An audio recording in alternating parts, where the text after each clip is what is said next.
coup des personnalités, à travers les fiches profils, on peut aussi, s'imaginer, la vie des gens, donc c'est ça qui est intéressant. Et justement, j'étais sur une room précédente où on parlait des hypersensibles et notamment, un peu des ce qu'on appelle entre guillemets «des surefficients», voilà, des gens qui pensent tout le temps et cetera. Alors je parle pas d'intelligence, mais on va dire, on est des calvaires pour notre cérébral, toujours en soif de curiosité et d'apprendre et d'écouter les autres. Voilà, donc j'en suis, à ce stade. Top.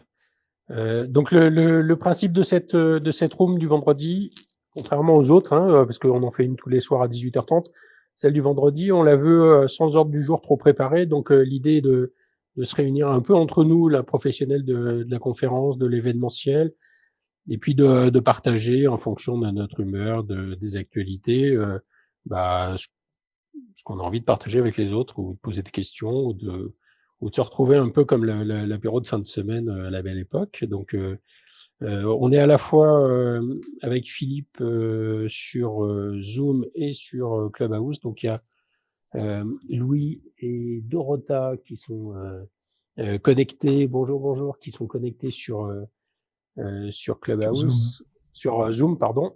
Et puis voilà, on est une petite dizaine sur Clubhouse. Donc sentez-vous libre de monter un stage comme vient de le faire Jérémy, et puis de lancer des sujets ou des interrogations ou des pistes sur lesquelles vous voulez qu'on discute un petit peu pendant 1 heure ou un peu plus si vous avez envie que ça dure plus longtemps.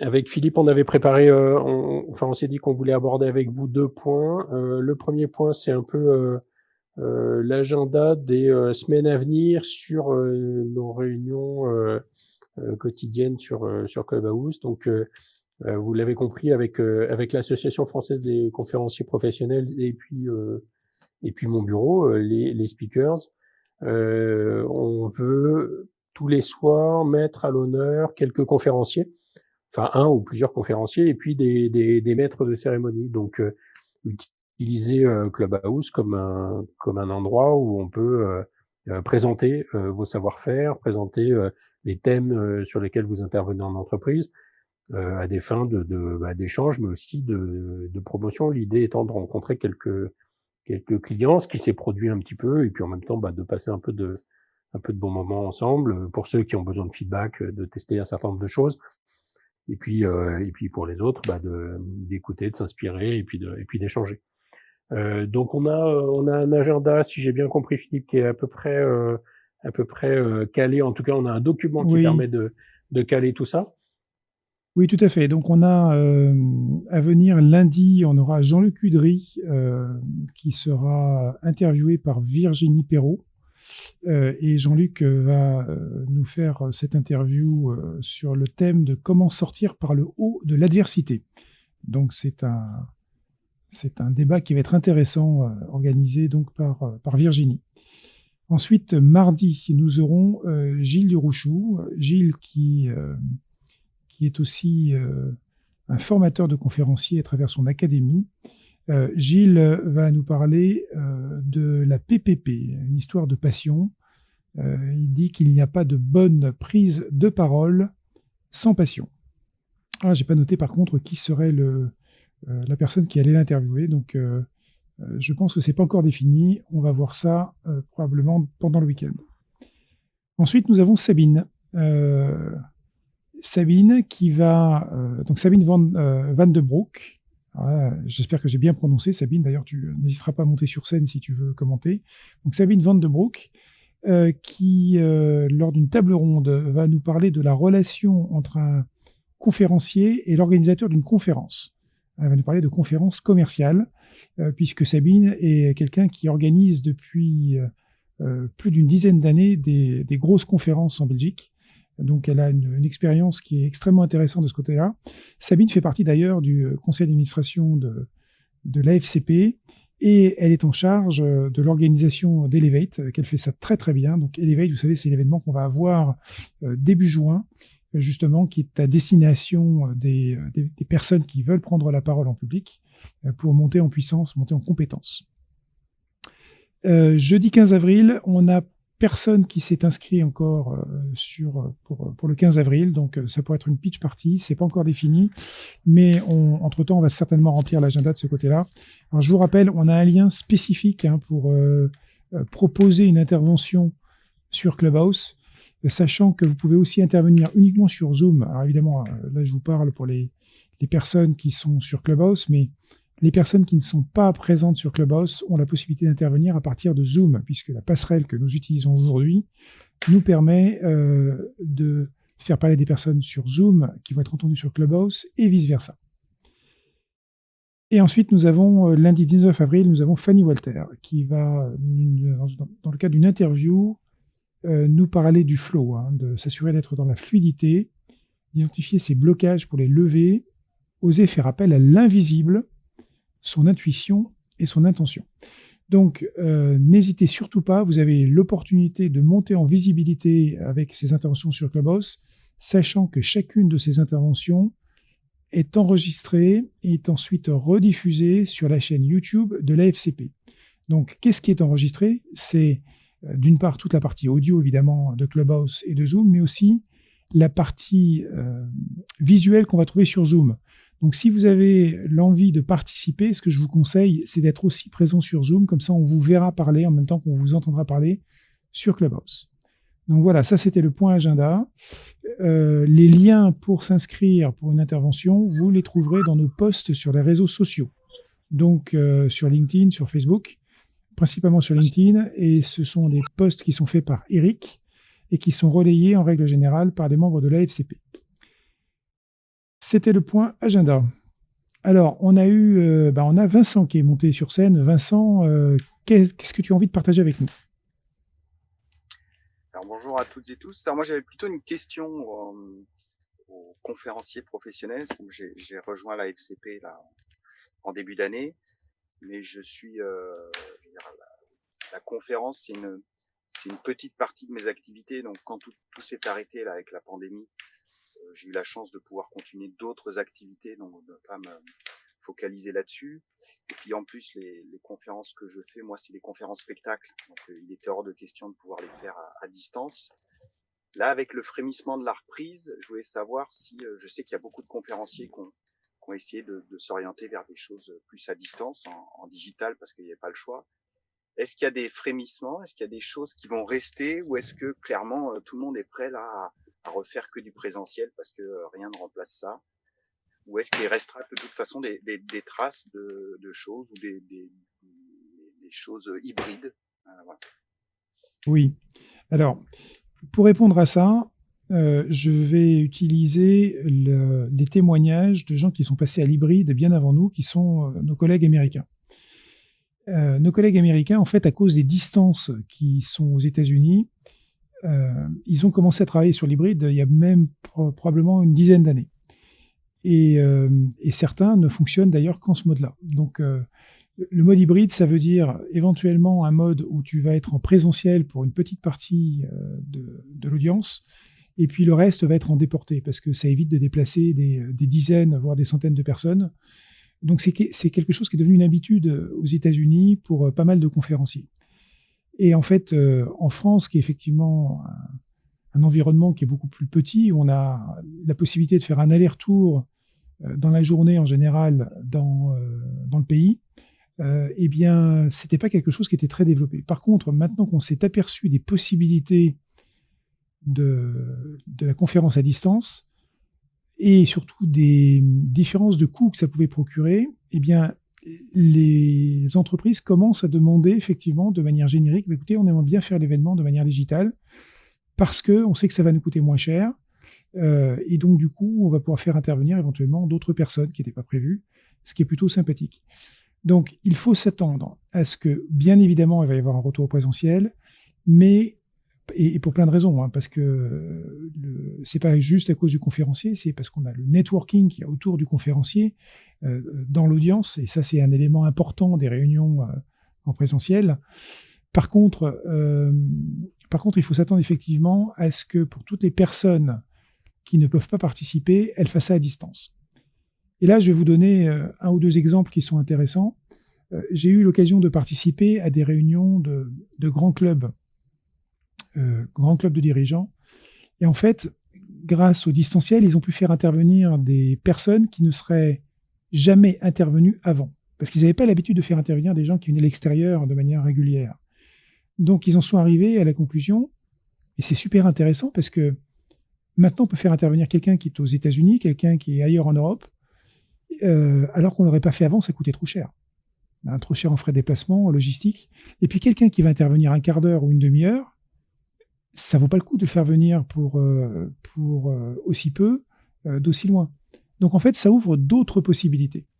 Et c'est ça qu'il faut prendre en compte, c'est que ça n'est pas quelque chose qui vient remplacer le présentiel, c'est quelque chose qui vient en complément du présentiel. Donc ma réponse, Vincent, elle est très claire, c'est que le mode hybride et distanciel va continuer à exister en complément du présentiel. La transition numérique et la transition écologique laissent penser que de toute façon, en effet, ça converge et que ça va dans ce sens-là. Certains gros patrons d'agences, ou patrons de grosses agences plutôt, ils sont pas en surpoids forcément, mais donc des patrons de grosses agences événementielles disent que ça devient en effet complètement délirant de faire déplacer. Moi, j'ai vu il y a 2 ans John Kerry venir pour l'université des dirigeants de BPCE pour intervenir 3 quarts d'heure. Bon, son discours n'a pas été forcément très applaudi. En plus, le gars n'était pas, était pas en grande forme. Et ça a coûté 150 000 ou 200 000 dollars de le déplacer. C'est un homme qui en plus est fatigué, pas forcément très bonne santé. Franchement, aucun intérêt. Et c'est vrai qu'aujourd'hui, le mettre sur un plateau télé digne de ce nom et avec une retransmission de qualité, l'expérience aurait été largement aussi bonne. Donc ça, je pense que ça va durer. En revanche, ce qui m'intéresse, Vincent, enfin, ce serait d'avoir Régis qui te réponde, par exemple, parce que Régis, il est aussi dans le domaine de la conférence spectacle. Et donc, Oui. c'est une difficulté assez particulière. Délivrer un message quand on est conférencier et qu'on n'a même pas besoin de PowerPoint, c'est évidemment plus facile aujourd'hui dans ce monde qui s'est numérisé et qui se fait à distance que quand il s'agit de faire un spectacle, d'avoir des tours, d'être en hyper interaction avec le public. Même si, Régis, je meuble un peu le temps que tu lèves la main, mais même si je sais qu'il y a des solutions. Et d'ailleurs, il y a des gens qui m'ont appelé ce matin pour me proposer de venir participer un de ces jours à nos rooms pour nous expliquer comment eux ont hacké le digital pour faire des choses très interactives avec des gros engagements, y compris de plusieurs centaines de personnes sur plusieurs heures. Donc, il y a quand même de plus en plus de gens qui ont des solutions. Régis, à toi. Ouais, bonsoir à tous. Effectivement, moi, quand en mars dernier, tout a été annulé, je me suis évidemment interrogé sur la suite. Et d'ailleurs, en mars, avril, mai, on parlait très peu, en tout cas moi, j'imaginais pas de digital, de solutions digitales. Et puis finalement, elles sont venues. On en avait beaucoup parlé avec Philippe qui avait fait un énorme boulot et était assez convaincant sur le fait de pouvoir réaliser des prestations à distance. Alors moi, c'est vrai que les conférences sont des conférences très interactives, très expérientielles. Avant, je parlais de conférences spectacles, mais j'utilise plus ce vocable-là, mais ça reste quand même une conférence spectacle. Et eh bien, force est de constater que ça fonctionne en définitive. Alors dire que c'est exactement la même chose que le live serait mentir. Évidemment, c'est pas aussi puissant, mais ça fonctionne. J'ai eu la chance d'ailleurs d'en faire une avec Virginie qui était speakers. Voilà, on était tous les deux en studio et évidemment on adapte. L'idée c'est vraiment d'adapter. J'ai revu complètement les expériences que je faisais, mais le message reste le même. Et aujourd'hui, franchement, j'ai plus aucun souci à les réaliser. Donc tout est possible. Merci Régis. Alors, donc je pense qu'effectivement, on a une bonne réponse à ta question, Vincent. Vincent, est-ce que tu as une question complémentaire ou autre chose à partager? Non, une autre, à nouveau, hein, c'est vraiment des questions complètement ouvertes où j'avais pas forcément d'avis. Le pendant, c'est que à partir du moment où on commence à faire beaucoup plus d'interventions à distance, donc digitalisées, donc avec de la vidéo, est-ce qu'il n'y a pas une crainte de certains de voir leur conférence beaucoup plus circuler sur la toile et de partir dans tous les sens, sans dire de se faire piquer les choses, parce que je pense il suffit pas Alors, de copier, plagier, mais malgré tout, cette crainte alors que quand on est en présentiel, à part le mec qui va filmer lamentablement avec son portable, on ressent pas le truc. Voilà. ok. Et quand tu dis te faire piquer les choses, tu veux dire te faire piquer les choses par un autre conférencier? Pas que, enfin, en fait, c'est plus.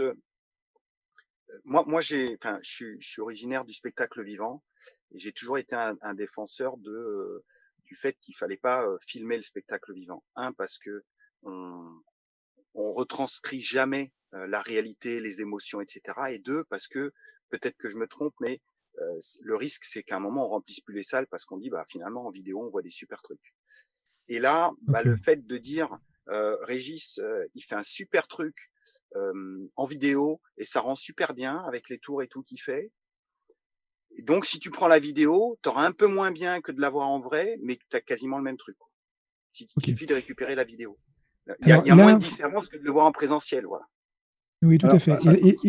Et là, oui, je te laisse répondre, Régis, et puis ensuite, je vais parler des deux grandes écoles qu'on trouve sur le sujet.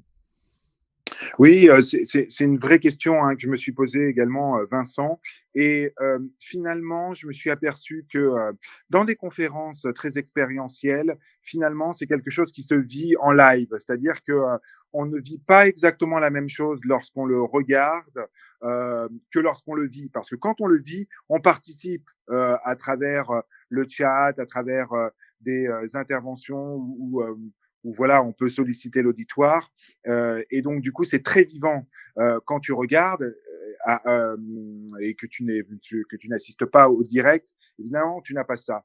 Après, pour le copier-coller, écoute, moi, moi, j'ai commencé les conférences en 2011 et évidemment, j'étais très, très vigilant à ça. J'ai rencontré des gens qui m'enregistraient euh, pendant la conférence. Aujourd'hui, je suis beaucoup plus détendu par rapport à ça parce que je me dis que tout se sait de toute manière un jour ou l'autre et puis de toute manière on est là pour donner. Donc je pense qu'il faut on joue beaucoup, on dit quasiment peut-être tous la même chose mais de manière différente. C'est finalement notre authenticité, voilà notre capacité à, à susciter de l'adhésion qui fait la différence. Et, euh, et je pense qu'il faut pas trop se prendre la tête là-dessus.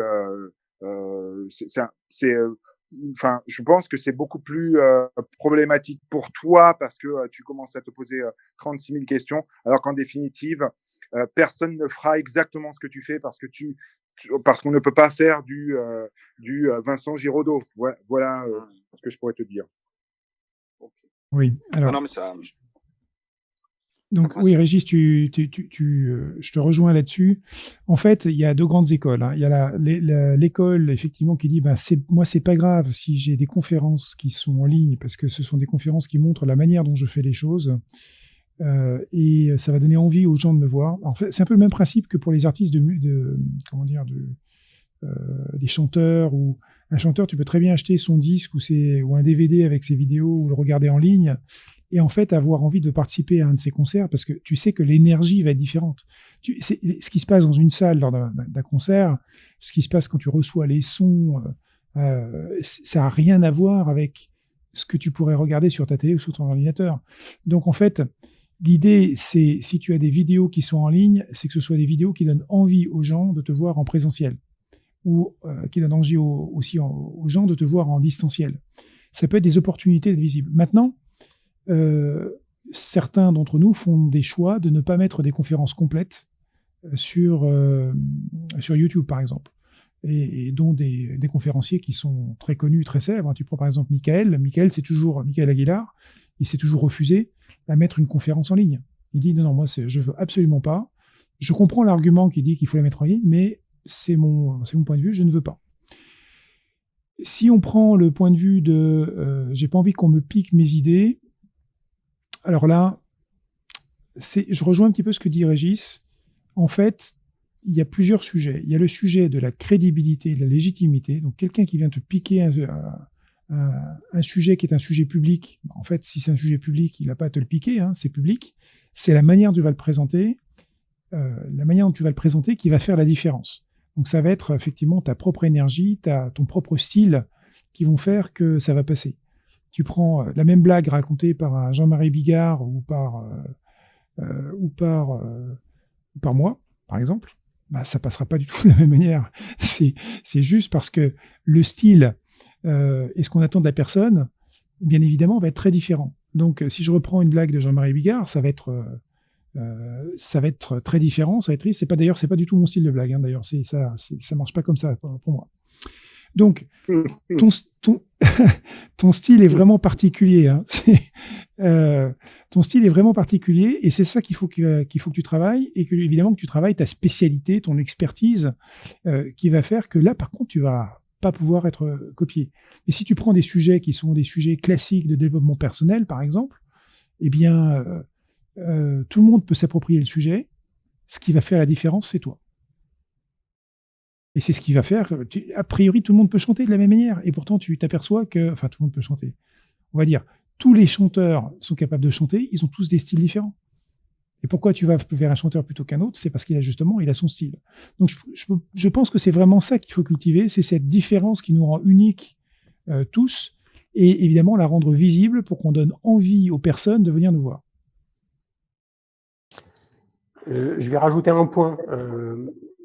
Moi, quand vous le savez, hein, je suis agent de conférencier, donc je m'occupe de la commercialisation des conférences des gens qui me font confiance.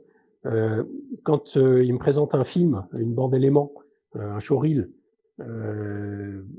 qui les montre sur scène et où je les entends pas parler, je demande à parler avec leur caméraman et celui qui a fait le montage en disant c'est pas possible, tu peux pas avoir un film avec un conférencier où il y a que ses mouvements sur scène et la musique et où j'entende pas le timbre de sa voix, la façon dont il s'exprime et quelques punchlines. En revanche, je demande jamais à avoir une conférence en entier. Ça sert à rien. On n'a pas besoin de ça pour vendre la conférence. En revanche, je crois dur comme fer que ça tue les effets de surprise. Et le conférencier travaille souvent dans le détail. Et du coup, les répliques, les effets de manche et tout ça, certains peuvent être dévoilés et font. C'est le concept de la mini-jupe. On en montre suffisamment, mais on montre pas tout non plus, quoi. On donne envie, mais on dévoile pas tout. Mais il faut quand même donner envie. Hein. Donc, je trouve qu'il faut qu'il y ait quelques petites choses qui traînent, mais sans doute pas une conférence in extenso. Ou alors, il faut que ce soit une conférence secondaire. Ça peut pas être la conférence signature. Ça peut pas être la conférence principale. Oui, ou alors une conférence qui est devenue obsolète. Pour être donnée grand public. Obsolète, ça risque d'avoir une image négative, mais typiquement, je vois qu'il y a Virginie qui est connectée. Virginie, elle a une conférence grand public qu'elle fait dans les universités, dans les écoles de commerce, etc. Celle-ci, vous allez pouvoir la trouver sur les réseaux sociaux. Alors, en revanche, sa conférence signature et puis une ou deux autres conférences qu'elle donne beaucoup en entreprise, vous les avez pas en intégrale sur YouTube, hein, ça c'est sûr. Mmh. C'est effectivement ce que j'allais rajouter.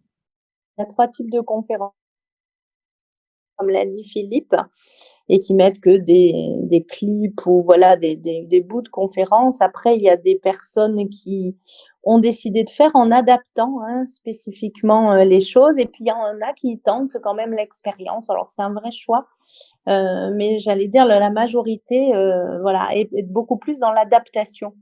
Et puis après, moi, je voulais revenir sur la première question de je crois que c'est Vincent, oui, sur présentiel, hybride et digitaux. En fait, moi, je me rends compte que certains clients qui n'y allaient pas, en fait, en digital, ils y vont et ils ont une superbe opportunité, c'est-à-dire qu'ils ne réunissaient pas leurs clients, partenaires avant. Et avec le digital, ils y vont. Donc, ça donne, en fait, quelque part de nouveaux clients. Moi, j'ai l'expérience maintenant. Je partirai tout à l'heure 15 minutes avant parce que j'ai l'expérience et j'ai un rendez-vous client qui est tout à fait dans cette problématique-là. Après, vraiment, ceux qui sont habitués à faire du présentiel, des gros événements, des conventions, des lancements, etc., il est évident qu'ils y reviendront. Donc, oui, un système hybride, je partage complètement et c'est aussi les témoignages que j'ai de certains clients. Il y a Louis qui voulait poser une question depuis Zoom. Est-ce que tu nous entends, Louis? Est-ce que tu veux prendre la parole? Oui, je vous entends très bien. Non, mais en fait, je voulais pas vraiment poser de questions, je vais juste me présenter, mais je trouve le débat extrêmement intéressant. Mais il me semble qu'il y a je trouve ça très intéressant, mais je crois qu'il y a 3 dimensions. Il y a la dimension donc traditionnelle sur scène, il y a la pure digitale et il y a l'hybride. Et je pense que quand on parle de captation, de mise sur le web, de quoi que ce soit, en fait, ce sont à chaque fois des choses complètement différentes. Et ce que je comprends, c'est que l'hybride dont parlait Philippe qui va se développer, c'est plutôt de la présentielle auquel on rajoute des bouts. Mais Oui. c'est pas de la numérique en fait. Donc, et je pense que moi je suis sollicité pour des conférences en numérique pour les raisons qui viennent d'être exposées, c'est que ça coûte pas cher, c'est facile à monter, il n'y a pas besoin de salle, on peut faire un truc international et je pense que ce format va se développer. Voilà. Et sinon, je voulais juste faire une remarque, peut-être ça intéresse. Je suis en train d'utiliser une application qui va être lancée dans quelques jours. J'ai aucune action chez ces gens-là, sauf que je les ai aidés. Ça va s'appeler Focus. Donc, c'est un mini OBS qui va coûter rien du tout et qui surtout va prendre 0 CPU. Voilà. Pour ceux que ça c'est très intéresse. sympa. Focus. Écoute, Louis, ça m'intéresse. Tu reprends contact avec moi après. Donc, Louis Rivareille, qui est réuniologue. Puisqu'effectivement, je suis un grand fan d'OBS que j'utilise d'ailleurs pour cette passerelle, entre autres, entre Zoom et Clubhouse. Et vous verrez qu'on a créé des fonctionnalités qui n'existent nulle part, y compris avec une télécommande de pouvoir à distance intervenir sur l'écran. À suivre. Ok. Super. Donc il y a Virginie et PPC qui nous ont rejoint sur scène sur Clubhouse. Honneur aux dames, Virginie, tu veux dire quelque chose d'important, j'imagine. Merci Eric, bonsoir à tous. Oui, moi j'aimerais effectivement apporter peut-être un complément et un témoignage en même temps aux propos quand on parle effectivement de présentiel, de digital, d'hybride. En fait, moi l'expérience m'a montré que il y a plusieurs techniques qui peuvent se combiner et quelque part c'est ça qu'aura apporté cette période et qui est absolument génial parce que sans aller sur des nouveaux clients, moi j'ai mes clients qui ont évolué et qui se sont rendus compte qu'en fait on pouvait combiner des techniques puisque finalement on peut faire des choses quand même en présentiel. Alors peut-être pas avec énormément de monde, mais en tout cas, on l'a fait. Moi, j'ai animé il y a de ça quelques mois un événement. Alors j'interviens beaucoup sur des sujets autour du handicap. Et là, notamment, c'était une grande journée sur la journée des 10. Et en fait, ce qui est absolument formidable, c'est que ça nous a donné l'occasion de pouvoir faire intervenir, et là, je rejoins complètement ce que disait Philippe au début, une conférencière canadienne. Elle ne serait jamais venue et cet assaut n'aurait jamais eu l'idée d'aller la solliciter. Et ce que l'on a combiné, qui était absolument génial, c'est qu'en fait, on a fait un enregistrement visio en amont de l'événement, en faisant interagir des jeunes qui sont effectivement 10, qui donc ont des difficultés peut-être à prendre la parole ou à s'exprimer lorsqu'ils sont en présentiel. On était dans une salle. Donc, nous, ensemble réunis, en direct avec la conférencière. Moi, j'ai pu interviewer, donner la parole en les ayant un petit peu cocoonés, on va dire, avant, à ces jeunes. On a filmé ça et on s'est servi de cette partie pour que le jour J de l'événement, on puisse retransmettre finalement cette interview, l'intervention de la conférencière et les interviews. Et ce jour-là, on a combiné plusieurs techniques. On a fait des lives avec des personnes qui étaient connectées à distance et qui pouvaient pas être présentes. On a fait du présentiel avec des gens qui étaient réellement là, du public, des personnes qui étaient à distance. Et je me suis dit, et c'est une vraie prise de conscience sur cet événement, que de se dire, mais finalement, c'est génial parce qu'on vient de s'ouvrir à la combinaison de plusieurs techniques. Le but, n'oublions pas, notre mission, c'est de transmettre des messages, c'est de donner la parole, c'est de s'exprimer. Et là, ce qui est formidable, c'est que ça nous ouvre des opportunités, à la fois d'intervenants qui vont être à l'extérieur, et également, je l'ai vu aussi sur d'autres événements, d'un nouveau public. J'anime des débats, notamment, sur la thématique des familles avec des projections de films, etc. Eh bien là, on a pu capter un public qui d'ordinaire ne se déplace pas parce qu'ils ont des enfants, parce que c'est tard, etc. Et aujourd'hui, au travers de plusieurs événements et beaucoup effectivement autour du handicap, eh bien il y a de nouvelles personnes qui osent participer, qui sont là, qui sont présentes, qui sont derrière leurs écrans, en même temps que nous on peut être sur scène. Donc c'est ça que je trouve extrêmement intéressant. C'est vraiment cette possibilité de moduler des techniques. Alors évidemment, on travaille avec des équipes un peu plus larges maintenant. On filme, on retransmet, il faut de la connexion. Mais par contre, là, j'anime un colloque à la fin du mois notamment. Et ça nous permet d'avoir effectivement en direct un professeur qui est sur Lyon. On est là, je suis sur un sujet autour de la psychiatrie, donc un petit peu délicat. Ce professeur est très difficile à avoir en temps normal. Eh bien, il va pouvoir nous accorder 1 heure de conférence pendant l'intervention du colloque que l'on fait nous en présentiel. Voilà. Donc c'était ce témoignage que je voulais apporter, que de dire que finalement, n'oublions pas qu'on est l'événement, c'est une manière de faire. On est surtout au service de messages et que on a une richesse qui nous est octroyée aujourd'hui avec des codes différents. On retrouve beaucoup de codes de la radio, de la télé, etc. Et en ça, je trouve ça vraiment, moi en tant que MC et animatrice, franchement, je me régale. Merci beaucoup Virginie, c'est très très riche et très enthousiasmant ce que tu nous dis. Il y a PPC qui nous a rejoint sur scène, qui lui aussi est côté animation, même si il anime énormément d'émissions depuis longtemps. Combien tu me disais, plus de 1000 heures de live à l'actif là, en 5 ou 6 ans. Salut. Bonjour salut, à tous. bienvenue. Bonjour. Merci. Oui, moi, j'ai 1300 heures de live conversationnel. Oui, c'est c'est un peu fou. J'aime bien ce que vient de dire Virginie. C'est-à-dire que je pense qu'il faut revenir à la raison d'être, à quoi on sert. Et moi, je suis plutôt sur de l'animation, du produit frais, arriver à créer une expérience. J'en fais aussi bien en distanciel qu'en présentiel qu'en hybride. Et c'est à chaque fois la même question. C'est-à-dire que moi, je pars d'un principe en disant le sujet n'est pas l'enregistrement. Et je pense que quand vous parliez tout à l'heure, Philippe, de l'enregistrement, c'est très bien pour un showreel, pour montrer ce que c'est faire, mais ne gâchons pas le plaisir. C'est-à-dire qu'une très bonne animation, ça se vit dans l'instant présent. C'est l'émotion qu'on Oui. arrive à dégager dans la scène, derrière les écrans, faire en sorte qu'il n'y ait pas de distance. C'est très plat quand on regarde ça après. Mais on est là pour créer de l'émotion, pour créer des choses que les gens vont gérer une expérience, surtout plus en distanciel. Parce que si on les a pas avec nous, ils vont faire autre chose. Donc c'est ce moment-là, et moi j'avoue que j'ai beaucoup d'organisateurs d'événements qui acceptent de ne pas filmer. Voilà, on va jouer. C'est comme ce qu'on fait là. Hein. On est sur Clubhouse. Alors, je sais pas si tu enregistres ou pas, Eric, pour ceux qui sont sur Zoom. Mais, on enregistre là, oui. la capacité du truc, c'est la vérité de l'instant présent. C'est-à-dire que c'est cette émotion-là qu'il faut creuser, travailler. Et j'avoue que le replay, c'est très bien. Et puis de toute façon, qui a le temps de regarder des replays aujourd'hui? Donc, soit on vient vivre un événement, soit on vient participer à un événement. On va en garder une trace et cette richesse-là. Et je pense que c'est le rôle aussi de l'animation, des speakers, d'aller chercher ça pour pas que ça soit descendant. Je crois que ce système-là est en train d'être revisité. Et ce que disait Virginie aussi, ça nous ouvre un champ des possibles incroyable, à la fois en termes d'invités, à la fois d'interaction, du nombre de personnes qui peuvent être participants et pas spectateurs. Bref, c'est que du bonheur. Moi, j'ai envie de célébrer ce sujet-là. Il y a plein de taf à créer, mais gardons notre raison d'être. Je pense que c'est la clé.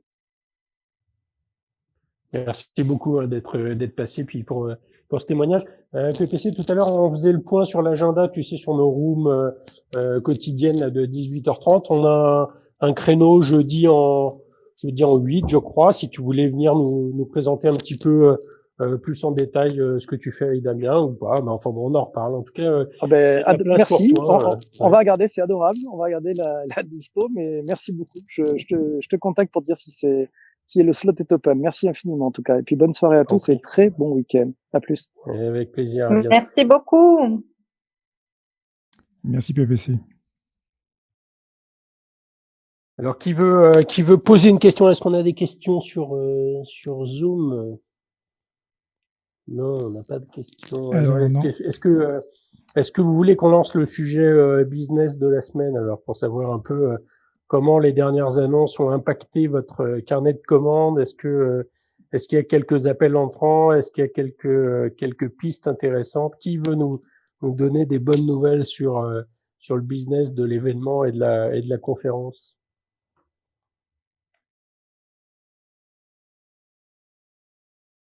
Ça semble bien plat. Enfin, moi, je peux intervenir.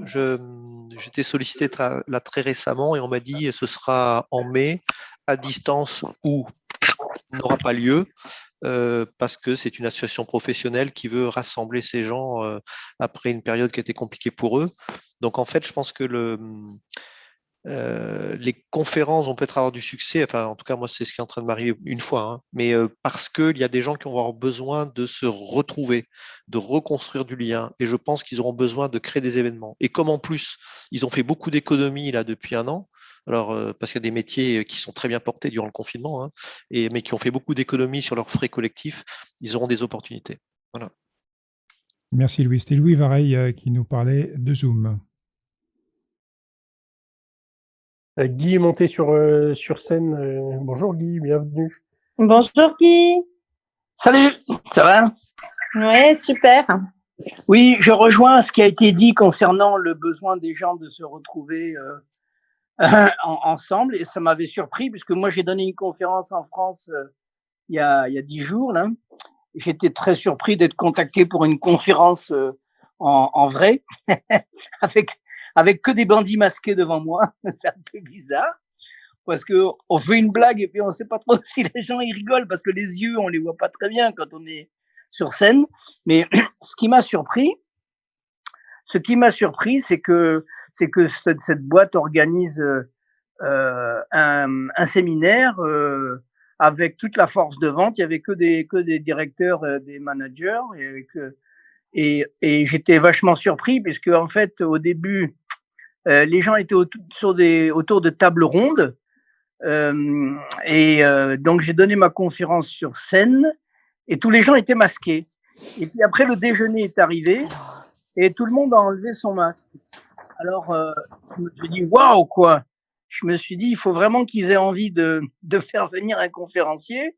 Moi évidemment je me suis mis à l'écart, j'avais pas du tout envie d'être invité à table, mais les gens étaient collés les uns contre les autres. Donc j'ai l'impression qu'il y a un gros ras-le-bol des entreprises et une grosse envie de se retrouver et de faire du live. Donc c'est plutôt bon. Ouais. Voilà, je voulais faire part de mon témoignage.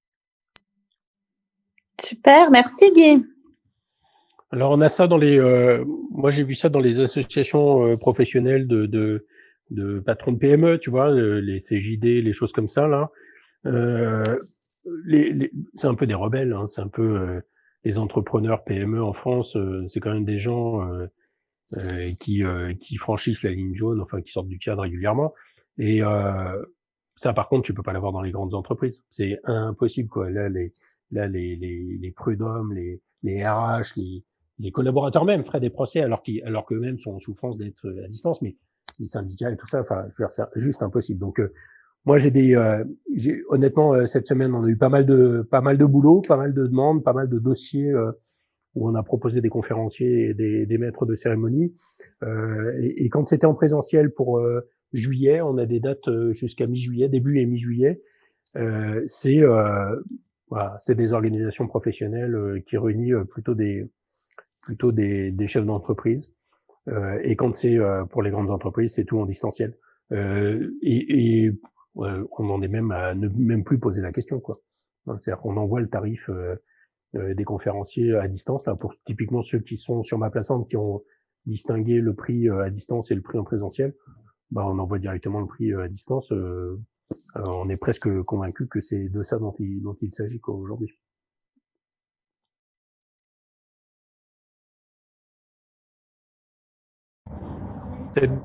Sabine est montée sur scène. Tu veux nous dire quelque chose, Sabine, s'il te plaît? Oui, bonjour à tous. Je suis désolée, je vous écoutais, mais je ne pouvais pas intervenir plus tôt et j'ai plein de choses à partager avec vous. Génial. Donc, je voulais revenir sur ce qui s'était dit par rapport au fait de mettre ces conférences sur Internet. Moi, je voulais simplement signaler que j'avais un client qui m'avait annulé Bruno Marion et Philippe Gabillet parce qu'il estimait qu'il l'avait trop vu sur Internet et que leurs conférences tournaient trop et qu'il estimait qu'il ne voyait pas ce qu'ils pouvaient encore leur apporter en présentiel. Donc voilà, Bruno Marion et Philippe Gabier, ce ne sont quand même pas n'importe qui. Et c'est vraiment une expérience que j'ai eue. J'ai tout fait pour leur expliquer que ce serait une expérience, que ce ne serait pas la même chose. Le client n'a pas voulu l'entendre. Donc voilà, ça c'était pour revenir peut-être sur les dangers de tout mettre et de trop mettre en ligne. Ouais, ça c'est des clients. Moi, je sais que quand je travaillais en agence, on avait des clients qu'on appelait What's New. Ouais. C'était les clients What's New. Eux, ils voulaient toujours le truc nouveau qui n'avait pas encore été vu, tu vois, pour surprendre leurs audiences. Je pense que c'est pas forcément une règle, mais ça existe. En effet, tu as raison. Tout à fait. Donc, je voulais simplement le souligner. La deuxième chose que je voulais partager avec vous, c'est que j'ai suivi aujourd'hui la convention de nos confrères des Pays-Bas, donc nos amis hollandais. Et en fait, je suis extrêmement perplexe et extrêmement déçue par cette convention. Alors, je vais peut-être être très critique, et alors que je ne suis pas quelqu'un de particulièrement critique, et je suis plutôt tolérante.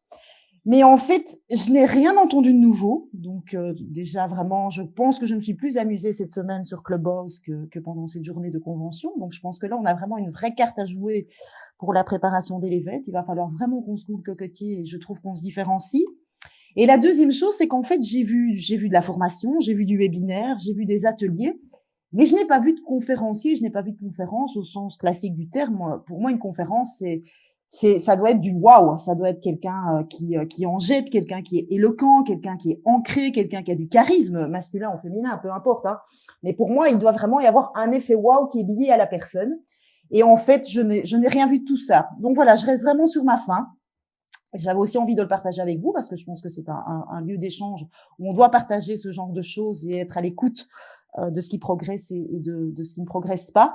Je pense que malgré tous les efforts de nos amis néerlandais, on est dans du digital low cost et donc c'est un danger.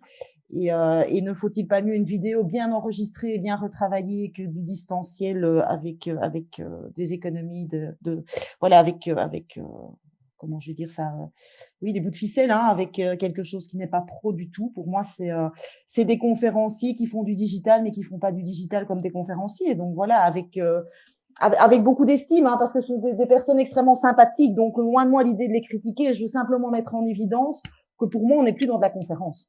Et donc Oui, voilà, alors, on évolue. Et je voulais peut-être juste terminer parce qu'il y avait quand même peut-être la conclusion générale qui était donc tout le monde était unanime qu'on ne reviendrait pas avant. Il y en avait même qui allaient jusqu'à dire est-ce que si on revenait à avant, peut-être que ça nous pomperait, on n'aurait plus envie de perdre des heures dans des voyages alors qu'on pourrait avoir exactement le même effet en distanciel. Donc c'était vraiment soulevé aussi, mettant en évidence que c'était pas toujours très sexy de voyager en tant que conférencier. Et ils ont aussi mis en évidence le rôle du MC qui allait prendre beaucoup d'importance parce qu'en fait on préférait avoir un MC qui avait ces caractéristiques qui étaient disruptifs et qui se différenciaient. Et donc le fait que voilà le Covid c'était de la disruption, mais ce n'était que le début et qu'on pouvait pas espérer et attendre de revenir à la situation d'avant parce que de toute façon ce ne serait plus jamais la même chose. Donc ça c'était un peu peut-être aussi le petit message pour les personnes qui se disent non moi j'ai ma conférence, elle peut être qu'en présentiel et j'attends que ça revienne comme avant. C'était le petit message de dire ben voilà c'est un peu utopique. Ça c'était la conclusion de la journée. Génial. Okay. Alors, je vais rebondir sur ce que dit Sabine, c'est très intéressant. En fait, tous les membres de la FCP ont accès à un prix préférentiel aux conventions de nos associations sœurs dans le reste du monde. Donc, on a la grosse association américaine qui s'appelle la NSA, donc la National Speakers Association, qui fait une convention tous les ans. Donc, à Orlando, la première fois que j'y suis allé à Orlando, il y avait 2500 speakers qui étaient réunis. Donc, c'est vraiment très impressionnant. Et donc, effectivement, avec le Covid, tout est passé en distanciel. Et du coup, on a eu accès, effectivement, à beaucoup plus de conventions qu'avant. Donc, typiquement, cette année, on a pu se balader sur la convention indienne, celle de Singapour, celle d'Afrique du Sud, celle qui était en Espagne, celle qui était en Allemagne, et aussi, évidemment, celle qui vient de se passer aux Pays-Bas. Alors, ce qui est vraiment très intéressant que vient de dire Sabine, c'est que la convention aux Pays-Bas, le thème, c'était Innovation in Speaking, donc l'innovation dans la conférence, dans la prise de parole en public. Et c'est une convention qui s'adresse principalement aux conférenciers et aux professionnels de la prise de parole en public. Alors, c'est vrai qu'à la FCP, on a pris l'habitude systématiquement, lors des journées précédentes, d'essayer d'innover en permanence. Alors, peut-être qu'on a pris un petit peu d'avance aussi dans ce cadre-là. C'est vrai que tous les outils qu'on a mis en place nous ont beaucoup aidés de ce côté-là. Mais en même temps, le fait qu'elles ne ressentent pas cette innovation de manière importante et que ça lui ait pas franchement amené quelque chose, ça veut dire qu'on touche aussi aujourd'hui aux limites de ce qu'on peut faire en digital. Et là, je reviens à ce que disait Régis, je reviens à ce que je disais aussi. Moi aussi, je fais des conférences expérientielles. J'ai une expérience avec le public que je fais pour démontrer l'innovation qui est juste incroyable. Et je ne suis pas capable de la reproduire aussi forte en distanciel. J'ai essayé, hein, j'ai fait plein de choses complémentaires qui essayent de remplacer, mais je n'arrive pas à remplacer les émotions que je procure en présentiel. Donc, si on me demande, est-ce que tu vas faire le choix entre un voyage pour faire une conférence en présentiel ou un distanciel, j'ai quand même envie de partir sur le présentiel parce que c'est franchement là où moi, je me fais plaisir. Et aujourd'hui, dans mon stade de vie, j'ai envie de me faire plaisir. Je ne fais pas ça que pour gagner de l'argent. Donc, je le fais aussi pour me faire plaisir. C'est super important. Par contre, je vais quand même faire du distanciel parce qu'il y a des gens qui veulent faire du distanciel aussi. Mais je sais que c'est pas la même chose. Donc, merci Sabine pour ton témoignage. C'était top. On va peut-être passer à Clémence maintenant. Et oui, je suis ravie d'accueillir Clémence et je fais un petit coucou rapide parce que je vais devoir vous laisser. Merci Clémence de nous avoir rejoints. Coucou, merci Claude pour l'invitation à monter sur scène. Alors, je vais être très, très bref parce que ma connexion n'est pas excellente, mais je voulais vous remercier d'abord pour ce que vous faites parce que, voilà, animer une room tous les soirs et mettre en avant les conférenciers, c'est chouette et c'est vraiment, je pense, très, très important d'avoir cette solidarité entre professionnels dans des temps un peu troublés. Donc, merci à vous. Merci à Eric, Philippe et Claude et puis la FCP.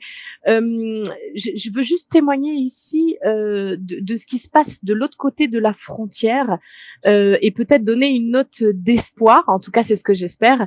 Ici, nous en Espagne, j'habite à Barcelone. Pardon, j'aurais peut-être dû le préciser. Je suis francophone à Barcelone et c'est vrai qu'ici, nous, pour tout ce qui est événementiel, les salles sont ouvertes avec une capacité de 50 personnes. De 50%, pardon. Donc, on a évidemment des gestes barrières, mais on est en présentiel.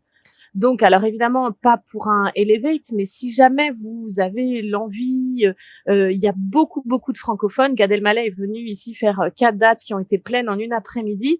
Voilà, c'est une suggestion, une envie, pourquoi pas, voilà, que je puisse vous aider à l'organiser. En tout cas, il y a des choses, il y a un public francophone et il y a du monde qui peut être là pour vous écouter.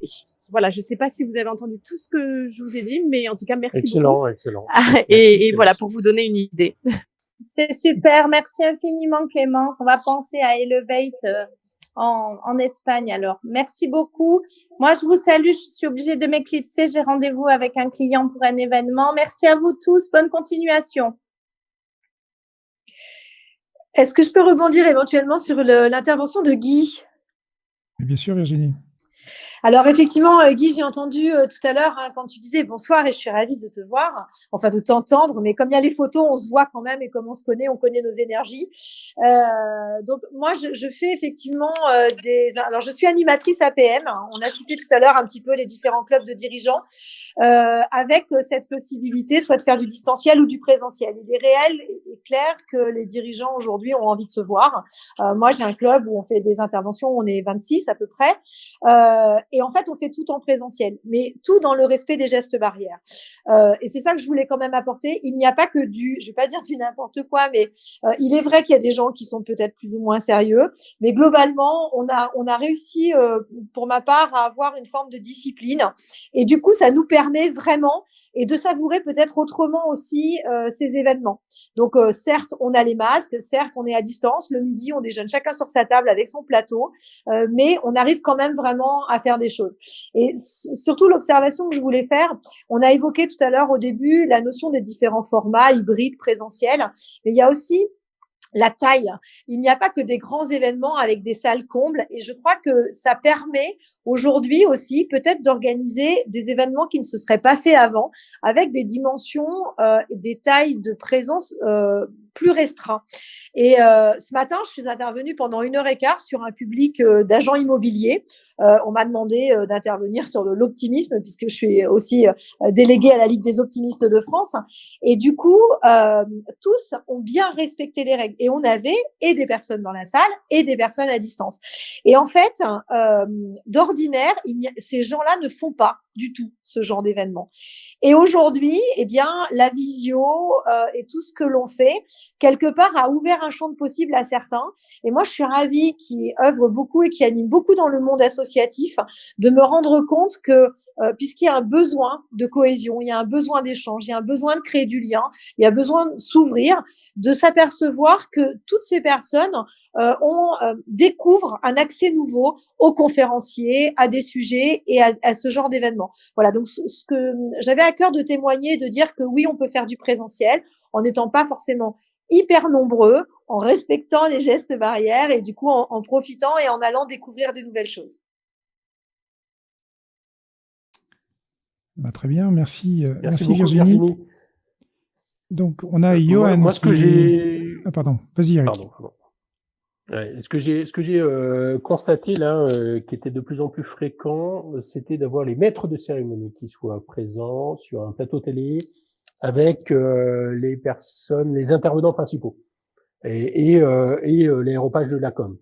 Donc en gros, tu prends un plateau qui fait 40 mètres carrés, de la régie, du matériel, d'un bel éclairage, un réalisateur de live, et puis en fait tu fais une émission de télé en direct et les collaborateurs regardent ça à distance sur l'intranet ou depuis la maison.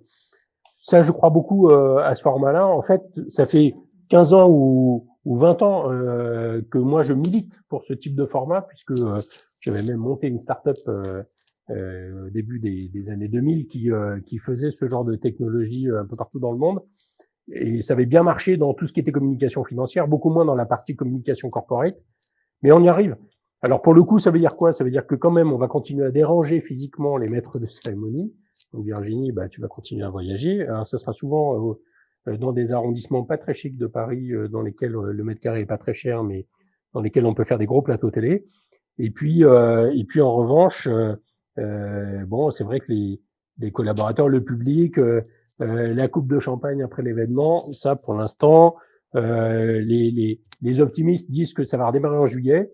Bon, moi je crois qu'il faut plutôt espérer que ça se passe en septembre, quoi, et pas beaucoup avant, quoi, ou de manière sans doute un peu anecdotique, quoi. Écoute, Eric, c'est quand tu veux, se déplacer, c'est toujours un plaisir, hein. Et en plus, comme on gagne du temps sur plein d'autres choses aujourd'hui, on peut combiner, donc je serais ravie. Et j'en profite également pour vous saluer, puisque je dois moi aussi m'échapper pour un rendez-vous à 19h25 là et me préparer pour une nouvelle animation. Merci à tous, à bientôt.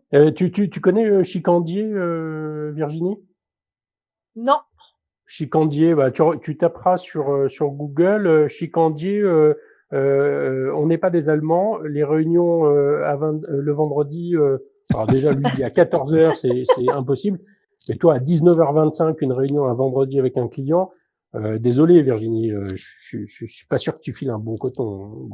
Écoute, tu vois, même pour la FCP, je vais faire des interviews le samedi. Mais quand on aime son métier, voilà, c'est du plaisir, c'est pas du travail, donc il y a pas de souci. Mais après l'effort, le réconfort, vous en faites pas. À bientôt. Allez, ciao. À bientôt, Virginie. Ok, on va donner la parole à Johan. Oui, tout à fait. Avec plaisir. Bonsoir à tous. Pour vous partager un petit peu, comme Eric, je crois, disait, le baromètre et l'actualité. 3 petites remarques de clients que j'ai eues aujourd'hui même pour anticiper les prochains mois, et puis une piste de réflexion et d'opportunité. Le premier, c'était ce fameux le Zoom fatigue, quoi. Conférencier digital, super, mais on a tellement de Zoom, vous savez, il faut vraiment que ce soit hyper captivant. Donc, on va essayer dans les mois qui viennent de faire d'autant plus de présentiel. Deuxième signal un petit peu paradoxal, un petit peu opposé, c'était Société Générale qui m'ont dit: «Chez nous, on a vraiment des consignes. Il faut prendre 0 risque en matière de santé». Autant avec les personnes qui vont être fragiles, mais également avec certains alors c'est ce qu'ils ont dit, hein, j'ai pas trop compris pourquoi, mais certains directeurs, on peut pas se permettre, voilà, qu'ils chopent quoi que ce soit. Donc vraiment, pas de présentiel, on mise sur le digital. Et puis le troisième ingrédient que j'ai eu d'une amie coach, elle me disait: «Johan, pour moi, si on anticipe avec, le beau temps qui va arriver au mois de mai, la météo, qui sera probablement, chaude, tu peux oublier le digital». Je dis: «Ah bon, tu crois?» Elle me dit: «Ouais, les gens déjà qu'ils en ont marre, alors si en plus il fait beau dehors», heu et bon, comme disait Eric, ça dépend effectivement si on est avec des cercles de jeunes dirigeants ou certains qui sont un petit peu plus audacieux parce qu'ils peuvent le faire, ou alors si on s'adresse à des grands comptes qui ont plus de lignes blanches et de règles du jeu. Mais je pense qu'il peut y avoir une piste, d'opportunité à proposer, en plus de notre conférence, de notre format, des solutions, en plein air. Peut-être se rapprocher de structures, comme celle qu'il y a au Bois de Boulogne à Paris, le tir aux pigeons, ou des endroits qui peuvent nous permettre de dire à l'entreprise: «Écoutez, soyez tranquille, on vous fournit la conférence et en plus on a tel ou tel partenariat avec un endroit en plein air, donc avec le soleil, ça va être super». Voilà, ma petite contribution de ce soir.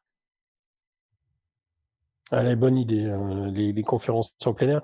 Il y avait, il y a 2 ans, et bon, ça a été annulé, mais il y avait un festival de conférenciers qui avait été programmé, Le Speak Up, oui, par ouais, Olivier Houllier. dans la région, tourangelle, hein.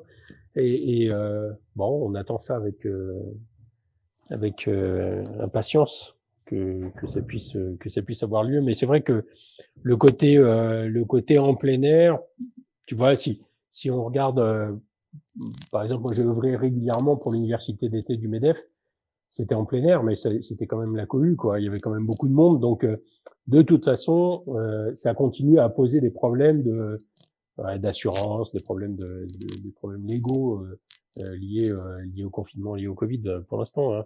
Mais bon, Clémence nous disait, hein, peut-être en Espagne qu'il faut faire les conventions. Est-ce qu'il y a des gens là qui sont agences événementielles, voyagistes, qui pourraient proposer aux clients d'aller faire leur convention à Madrid ou à Barcelone? Ça pourrait être sympa, ça.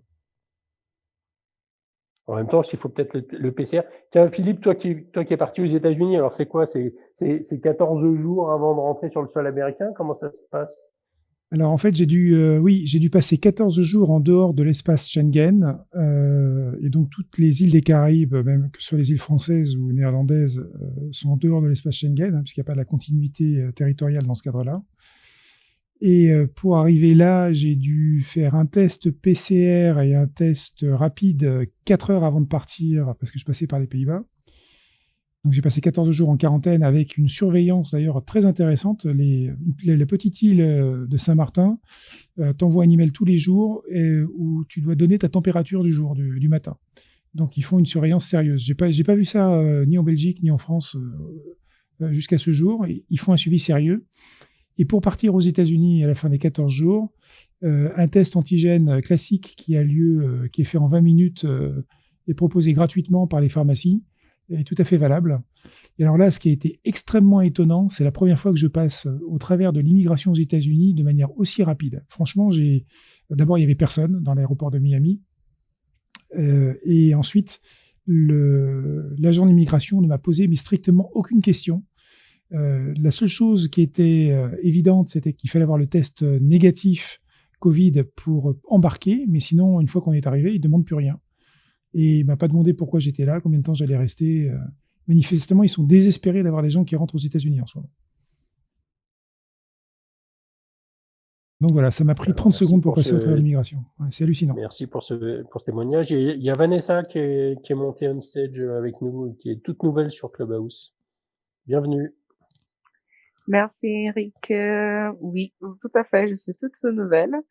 Et concernant les conférences, moi je suis en Guyane du coup, et nous aussi on a les voisins brésiliens et surinamiens, Et de ce fait, les conférences virtuelles, c'est notre échappatoire.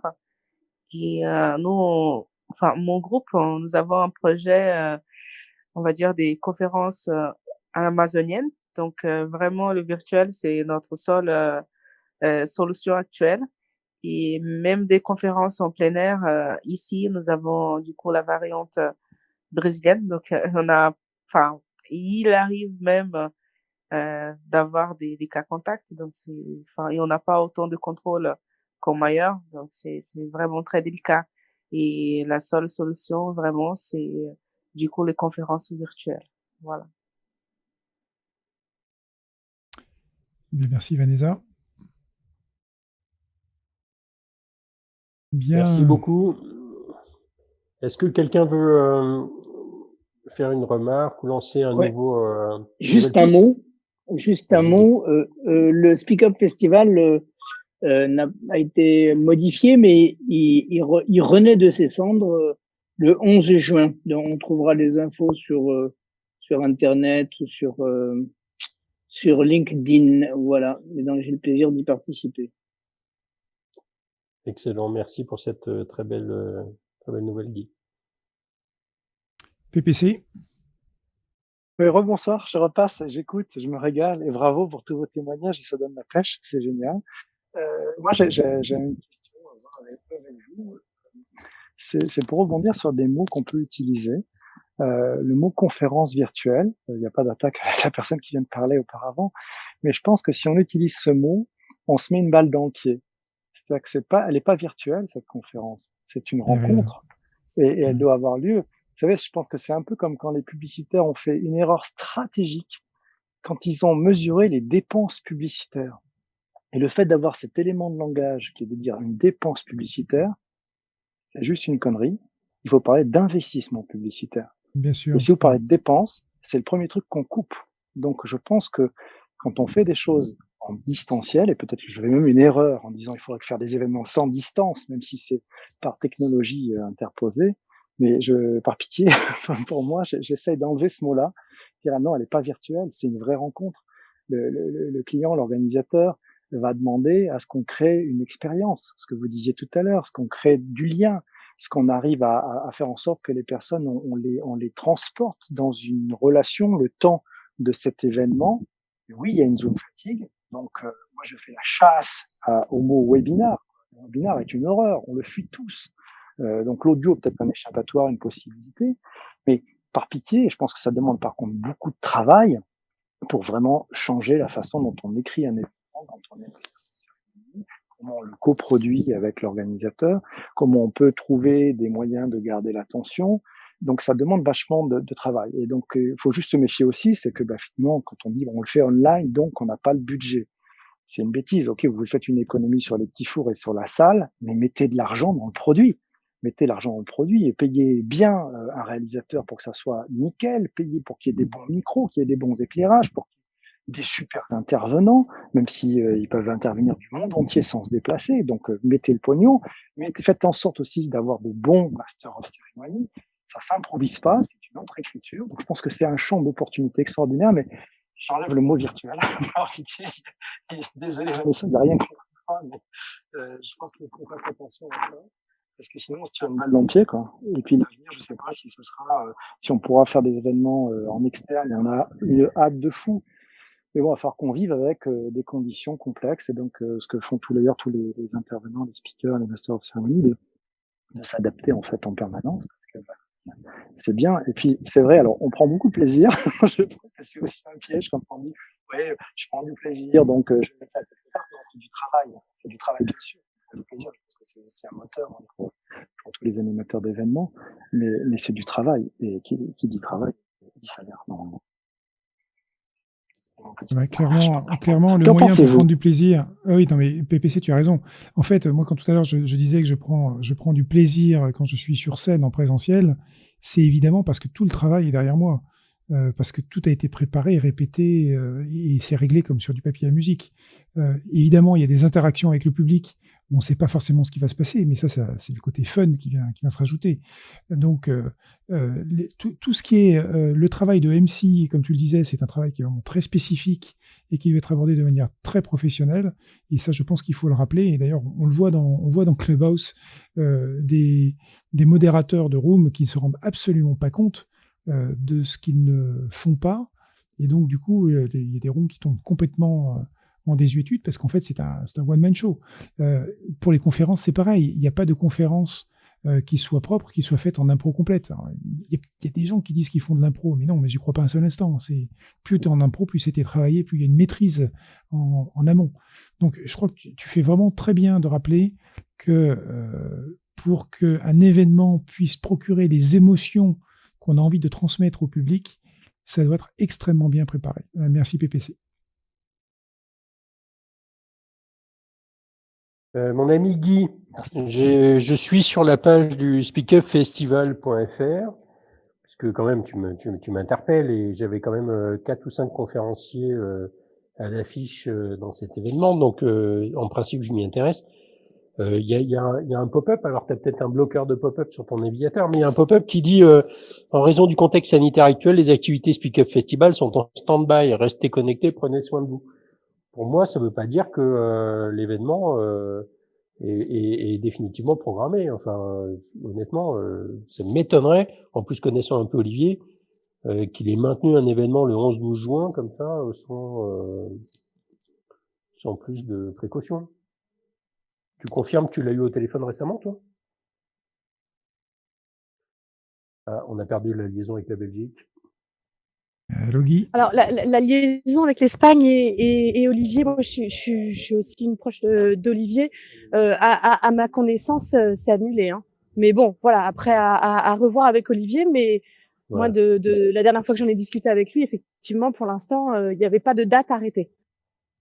Bon, on est d'accord. Ok. Bon, on va dire que ce sera une bonne nouvelle pour 2022. Voilà. Voilà. Alors, en fait, j'ai eu l'impression, en fait, j'ai vu passer un email que m'avait transmis Guy.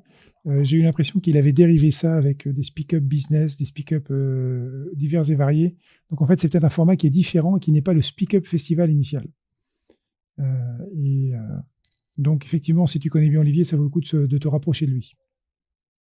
Oui, et puis moi, je l'aurai la semaine prochaine, Olivier, au téléphone, donc je pourrais vous faire un retour aussi. Super, merci Clémence. Merci, bon, du prochain. Voilà. 12 juin ou...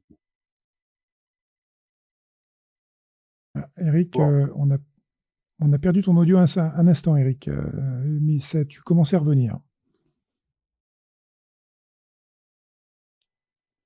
Qui est pas très bon. Ah oui, on sent la fatigue de fin de semaine et de fin de journée en même temps.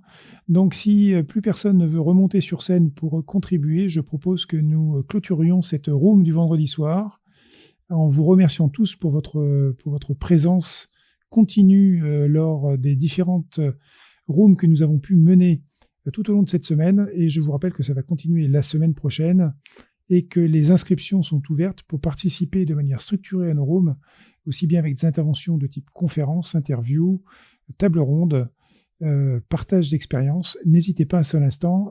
Vous trouverez le lien pour vous inscrire à nos rooms dans les posts publiés par Eric sur LinkedIn ou propulsés aussi par la FCP sur LinkedIn. Les rooms sont enregistrés, sont aussi visibles en replay sur la chaîne YouTube de la FCP. Eric, je te laisse le mot de la fin. Ouais, merci à tous pour votre participation. Abonnez-vous à ce petit club là, les Speakers Conference Club, pour être tenu informé de nos actualités. Et puis portez-vous bien. Et bon, vous avez vu la semaine prochaine, on a pas mal de rooms.